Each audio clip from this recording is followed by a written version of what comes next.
Breathwork is the intentional and conscious change of our breathing patterns.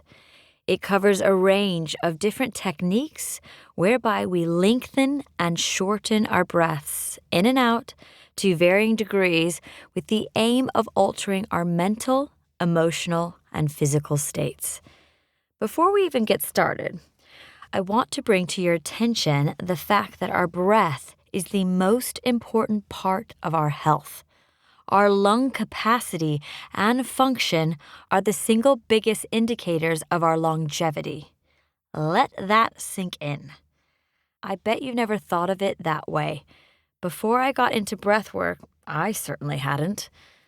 Now, I promised I wouldn't get too technical with you, but I personally find that having at least a top-line understanding of the way my body works and breathes really helps me visualize its mechanics as I go through my practice. Either way, it's a great starting point for us to explore breath, this amazing, powerful tool stored in each of us. Once upon a time, I was riding bareback through life, but now I've discovered something that grounds me, making me feel rooted, centered, and safe. If you're seeking anything like that, come saddle up and let's jump right in. You probably remember from school that when we breathe in, we take in oxygen from the air and release carbon dioxide when we breathe out. That basic automatic exchange occurs between 17,000 and 24,000 times a day. That's pretty wild when you think about it. Thoughtlessly, you're breathing in and out tens of thousands of times every single day without ever consciously having to tweak or tense a single muscle. Your body just does it. Diving a bit deeper, the breathing process is a pretty slick operation. When you breathe in, your diaphragm contracts and moves downward. You can refer to the illustration in the PDF. This muscular movement increases the space in your chest cavity, ballooning out like a beautiful pufferfish. As your lungs open up, air gets sucked in through your nose or mouth.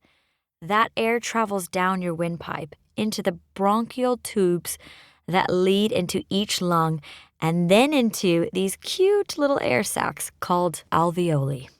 Our lungs contain approximately 500 million of them. That adds up to about 2,400 kilometers of airway. OMG, right? I told you this was wild. Just to let you know, your lungs aren't perfectly symmetrical like you see in all of these diagrams. The lung on the left side of your body is divided into two, while the lung on your right side is split into three. The left lung is slightly smaller, allowing room for your beautiful heart. It doesn't make much difference, but I sometimes like to have a little bit of information to help me to connect with what's going on inside. Now, there are many different kinds of breathing. There's regular breathing. This is the kind that happens naturally and doesn't require any effort. Deep breathing is the kind that you do when you're being pushed to the max by your spin instructor. But there's also a diaphragmatic breathing, where you consciously use your diaphragm to help you to take deep breaths. This kind of breathing is very obvious because it puffs your belly out like a blowfish. Finally, we have costal breathing, which is the shallower type of breathing where you use just the top of your chest. Your intercostal muscles are the ones between your ribs. If you're taking short, sharp breaths in quick cycles with only the top of the chest moving, you're breathing in this style. So many of us are constantly walking around only breathing costally, aka shallow breathing.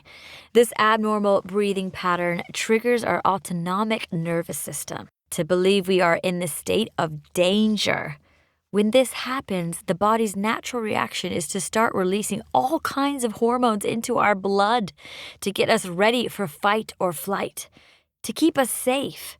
However, this can then turn into a cycle because the shallower we breathe, the more stress hormones are released into the bloodstream. And of course, the more stressed we feel, the shallower we breathe. Let's just take a little minute to reflect on that.